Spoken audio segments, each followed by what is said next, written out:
Bonjour, nous sommes le groupe 4.1 composé de Marie Espier, Juliette Jourdan, Lorraine Lochet, Kathleen Ritten et Céla Tholomé. Nous allons vous présenter notre travail de simulation sur le Dreamwork Hotel. Nous commencerons par vous présenter la situation initiale, puis notre stratégie, notre positionnement et la tarification choisie. Nous vous présenterons les indicateurs de performance d'un point de vue annuel puis trimestriel et nous vous exposerons ensuite notre gestion des demandes de groupe. Nous développerons ensuite une analyse critique en fonction des jours de la semaine et des week-ends, des canaux de distribution et par segment de marché. Enfin, nous développerons une analyse propre afin de faire les recommandations adaptées. Le Dreamwork Hotel est un établissement sans prétention, de luxe et de charme. Nous nous focalisons sur la technologie et le confort. Le marché est très concurrentiel et fermé. Nous sommes 11 établissements très similaires en services et équipements. Dû aux circonstances économiques et au manque de fonds, les rénovations prévues il y a 2 ans ont dû être reportées, mais à ce jour, tous les hôtels sont dans cette situation. Nous avons développé une stratégie de surround, c'est-à-dire d'encadrement du prix du marché. Nous nous placerons au-dessus ou en dessous, suivant la sensibilité de notre segment de clientèle. À savoir, les bars pendant la semaine, qui sera notre segment principal car il génère le plus de revenus. Les premiums pendant le week-end car leur disposition à payer augmente avec les améliorations de service. Les small groups pendant le week-end afin de compléter notre taux d'occupation. Et enfin, les qualified en continu comme segment de niche car ils réservent directement à l'hôtel et minimisent nos coûts de distribution. Pour établir nos tarifs, nous nous sommes basés sur le PMC de l'année dernière à 160 $. En fonction du canal de distribution, nous l'avons majoré des coûts de commission correspondants. Par la suite, nous avons adapté la stratégie plus ou moins agressive en fonction des prix des concurrents pour toujours encadrer le marché. L'évolution du taux d'occupation est relativement stable sur l'année, ce qui traduit une bonne attraction des clients pendant la basse saison. Dans les commentaires, des clients de février nous témoignaient de la fidélité et des clients de mars avaient déjà séjourné chez nous en janvier et en février. La stabilité de notre TO peut être expliquée par la création d'une clientèle fidèle et régulière. L'un de nos 3 objectifs majeurs de l'année était d'atteindre un GOP de 25%. Nous avons toujours su tirer cette valeur vers le haut grâce à l'optimisation de nos actifs. La chute du GOP en août peut être expliquée par un investissement opérationnel non rentable. Il conviendra de l'identifier. Dû à notre stratégie de tarification pas assez agressive en janvier et février, notre MPI est excellent à partir de février. Et dû à l'augmentation graduelle de nos tarifs, cet index diminue en miroir. La RI a augmenté de manière continue entre janvier et juillet en corrélation avec l'augmentation de nos tarifs, tandis que sa diminution et sa stagnation reflètent la diminution des tarifs pour la basse saison. La mauvaise performance du début d'année peut s'expliquer par une stratégie tarifaire pas assez agressive qui a généré un gros manque à gagner et a diminué notre performance. Le RGI étant la combinaison des 2 autres index, sa position par rapport au marché est très encourageante. Cela révèle une offre de prix correspondant à la disposition à payer des clients. Nous avons pu séduire et conserver les clients rentables un peu mieux que la concurrence. Au premier trimestre, notre GOP était déjà supérieur à l'objectif des 25%, ce qui est très encourageant. En revanche, si notre ROE reste à ce niveau de croissance, nous ne parviendrons pas à atteindre l'objectif de 8%, 0,95% x 4 trimestres étant égal à 3,8%. Nous devons donc continuer de pratiquer une tarification agressive pour proposer un PMC qui vienne plus se rapprocher du PMC du marché. Notre RevPAR traduit une bonne estimation de la disposition à payer des clients qui perçoivent de la justice dans nos tarifs. L'augmentation continuelle de nos tarifs peut cependant expliquer la légère perte de part de marché au cours du premier trimestre. Les petits aménagements et développements de services ont porté leurs fruits et sont certainement à l'origine de notre taux de satisfaction client. La progression du ROE reste très lente et nous préoccupe grandement. Mais elle s'améliore par rapport à la courbe des prévisions que nous aurions pu tracer depuis le premier trimestre. Nous avons certainement un investissement non rentable qui réduit nos performances. Dès le rapprochement de notre PMC à celui du marché, une sensible baisse du TO s'est fait ressentir. Ces 2 variables sont positivement liées. Nous capitalisons sur les investissements du premier trimestre toutefois. Mais l'usure de l'hôtel et de ses équipements commence à se faire ressentir sur nos parts de marché. La valeur proposée par le Dreamwork Hotel n'est plus suffisante aux yeux de nos segments cibles. Cependant, l'état actuel du budget ne nous permet pas encore de mettre en place les rénovations attendues par nos clients. L'amélioration du ROE ce trimestre est meilleure que celle du trimestre précédent. Si nous conservons le même rythme de croissance, nous pourrons sûrement atteindre l'objectif de 8% cumulé sur l'année. Maintenant que notre PMC nous permet d'atteindre suffisamment de clients, le deuxième objectif annuel est validé. En septembre, nos dépenses marketing ont beaucoup augmenté pour communiquer sur les améliorations. En effet, nous avons dû faire nos refurbishments durant ce troisième trimestre, car la valeur perçue par nos clients devait absolument être revalorisée, même au risque d'essuyer une perte de part de marché et de revenus pendant la haute saison. De ce fait, nous allons continuer de communiquer et d'investir dans le marketing pour ces départements lors de la basse saison. Le retour de la basse saison s'est fait ressentir à l'hôtel comme sur le marché. Notre ROE n'a donc pas eu la croissance espérée et nous ne parvenons pas à satisfaire le contrat des 8% de ROE. Cette mauvaise nouvelle risque d'avoir un impact négatif sur les relations entre le siège des actionnaires et l'équipe de gestion. De plus, le ROE n'est pas le seul à en pâtir. Notre évaluation de la disposition à payer des clients est trop lente puisque nous ne nous sommes pas assez adaptés simultanément aux variations de la demande et notre ARI en a souffert. Malgré une diminution de la performance interne, les conditions de marché sont très rudes et notre hôtel résiste tout de même un peu mieux que la concurrence à la diminution de l'environnement, d'où une amélioration de la performance externe. Nous devons donc impérativement augmenter la perception de valeur pour nos clients et mettre en place de plus grands aménagements. La demande de groupe du mois de mars représentait un trop gros risque de cannibalisation de notre clientèle, cible profitable, car c'est pendant les jours de la semaine que nous avons le meilleur taux d'occupation, donc nous avons proposé un tarif minimum aberrant de 180 $, pour ne pas accepter le groupe. Malheureusement, notre stratégie tarifaire n'a pas été suffisamment agressive pour tirer le profit maximum de ce délogement. Pour les mêmes raisons que précédemment, nous n'avons pas fait de la demande de groupe du mois de mai une priorité. A l'inverse du mois de mars, nous avons augmenté les tarifs de ce segment de clientèle de 40 $, nous permettant de générer du profit supplémentaire. Cependant, le taux d'occupation et le MPI ont diminué entre le mois d'avril et le mois de mai, ce qui traduit une mauvaise évaluation du nombre de clients déplacés ou une surévaluation de notre qualité de service. L'augmentation de nos services a donc fait plus fuir de clients que ce que ça a généré de profits supplémentaires.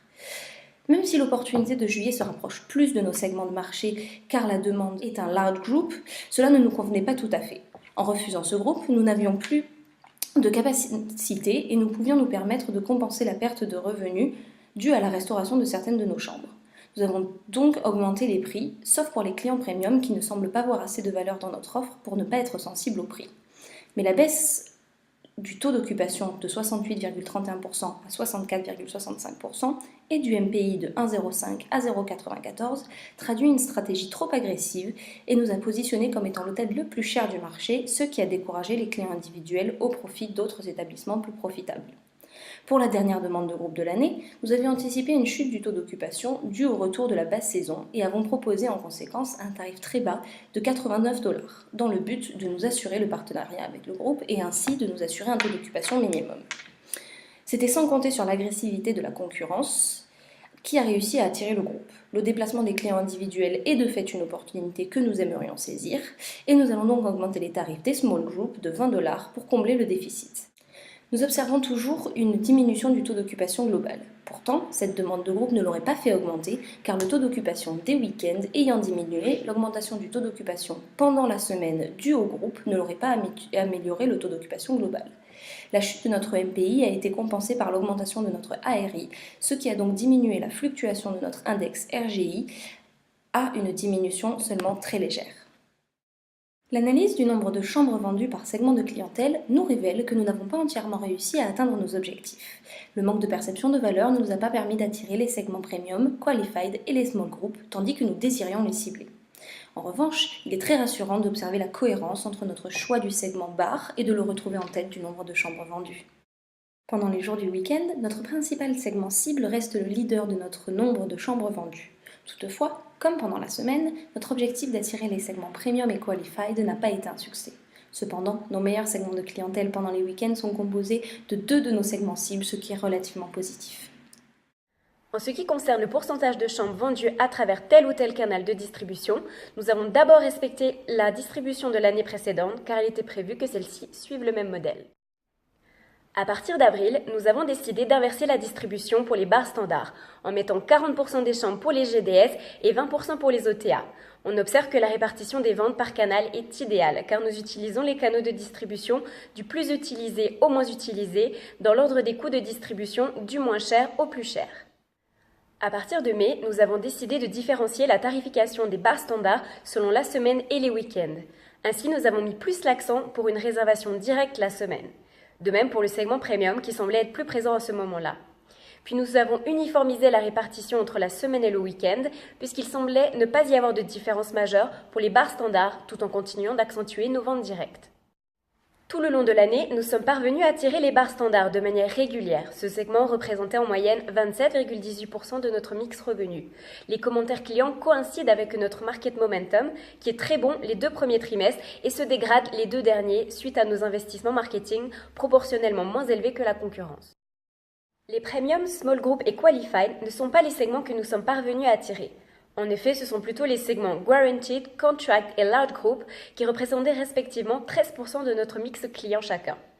Ce mix client peut s'expliquer par notre PMC pour ces segments de clientèle qui étaient moins élevés que la moyenne du marché. Pour les small group premium et qualified, leur participation au mix est 2 fois moins importante, environ 6%. Malgré nos efforts en refurbishment, l'attraction de la clientèle premium ne fut pas à la hauteur de nos objectifs. Ceci peut être dû au fait que notre hôtel s'est rapidement positionné comme un hôtel pratiquant des prix relativement faibles par rapport au marché au départ, puis de plus en plus élevés avec une très bonne qualité au premier trimestre qui a diminué au fil du temps. Enfin, notre part de marché, tous segments confondus, était de 9,55%, ce qui est supérieur à 9,09% si le marché était distribué équitablement entre les 11 hôtels. La gestion que nous avons mise en place au DreamWalk Hotel était une gestion orientée service client. Nous nous sommes largement appuyés sur les feedbacks des clients afin d'orienter nos améliorations de facilities et de services. Idéalement, nous souhaitions rénover les chambres dès le début, car c'est une dimension majeure pour l'hôtel, qui n'a pas connu de rénovation depuis 8 ans. N'ayant pas les fonds nécessaires, il nous a fallu adopter une stratégie d'investissement plus efficace sur le court terme que sur le long terme, nous permettant ainsi d'avoir des rentrées d'argent régulières. Afin de financer ces petites rénovations, nous avons augmenté les prix, ainsi que pour améliorer notre ADR par rapport au marché. Toutefois, nous y avons réussi au détriment de notre taux d'occupation. Concernant les chambres, nous n'avions pas les fonds pour faire un rafraîchissement ou une rénovation. De plus, nous ne voulions pas bloquer des chambres dès le début de l'année. De fait, nous avons bloqué les chambres uniquement pour 2 mois à partir du mois de février en faisant un nettoyage de fond dans le but d'augmenter la réputation de l'hôtel et nous différencier du marché. Ou du moins, ne pas perdre l'avantage que nous avions pris au mois de janvier. Pour les services, notre objectif était d'investir dans tous les services le plus rapidement possible. Cet objectif fut atteint au mois de mars. Un épisode clé à relever concerne le mois de juin. En effet, nous n'avions pas agi sur le refurbishment pour le mois d'avril ni au mois de mai. Afin d'attirer nos clients pendant la haute saison, nous avons décidé de remettre à neuf plusieurs services de l'hôtel sans toutefois nous focaliser sur un lieu. On observe par la suite une chute de la réputation de l'hôtel jusqu'au mois de novembre. En effet, nous avions volontairement décidé de peu investir dans le refurbishment car nous voulions économiser dans le but de pouvoir investir dans des facilities. Nous avons donc fait des nettoyages de fond et quelques rafraîchissements afin de ne pas perdre complètement en qualité. Malheureusement, nous sommes passés en dessous de la qualité moyenne du marché au mois de septembre en continuant de chuter jusqu'au mois de novembre. Dans un même temps, les commentaires se sont faits de plus en plus pressants au regard des facilities. Nous avons dû investir plus tôt que prévu dans un lobby kiosque pour satisfaire la demande, avant de finalement investir dans un lobby bar. Dans le but de clôturer l'année sur une note positive, nous avons décidé d'investir le reste du budget dans le refurbishment, augmentant ainsi sensiblement le niveau de satisfaction en fin d'année. Nous devons réaliser des rénovations des chambres premium et standard. Pour cela, dans les premiers mois qui suivent, il faudra continuer à faire de petits investissements pour accumuler un maximum d'argent sans trop descendre au niveau de la guest satisfaction. Le résultat de cette action serait, à long terme, de faire des rénovations conséquentes pour apporter de la valeur ajoutée à notre hôtel. Cela serait également bénéfique pour notre segment premium. En effet, nous nous sommes rendus compte que nous n'arrivions pas à assez les attirer. Cela s'explique par un manque de valeur de notre hôtel à leurs yeux. Faire des rénovations justifierait le prix élevé pour ce segment de clientèle et les incitera à plus venir chez nous. Il faudra donc baisser le tarif de ce segment à court terme. De plus, nous devrons faire attention aux coûts fixes dans le futur. Notre erreur a été d'investir trop rapidement dans beaucoup de services, et les coûts ont donc augmenté trop fortement par rapport à notre revenu. Enfin, nous pensons toujours à garder notre stratégie de surround car cela nous permettra d'avoir une flexibilité de tarification.